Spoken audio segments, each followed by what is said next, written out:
কি হবে সেটা অন্তত আন্দাজ আপনারা করতেই পারছেন।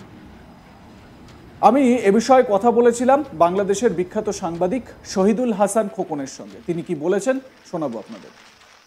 ভারতের কি করণীয়? ভারত যা করণীয় তাই করছে।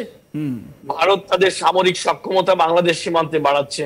যেমনটি আপনি বললেন যে শিলিগুড়িতে তাদের যে সামরিক স্থাপনা রয়েছে, বিশেষ করে বিমান ঘাঁটি, সেই বিমান ঘাঁটিতে, সামরিক বিমান ঘাঁটিতে যুদ্ধাস্ত্র তারা জড়ো করেছে। ইভেন আমি শুনেছি যে বাংলাদেশের প্রত্যেকটি সীমান্তে ভারতের যে প্যারা কমান্ডো, যারা প্যারাশুট দিয়ে নেমে যুদ্ধ করতে পারে, সেরকম প্যারা কমান্ডো 25,000-এর মতো প্যারা কমান্ডো ভারত সীমান্তে তারা জড়ো করেছে। এটা হচ্ছে মানে ইট ছোড়া হচ্ছে, পাটকেল ছোড়া হচ্ছে, ইট খেতে হবে।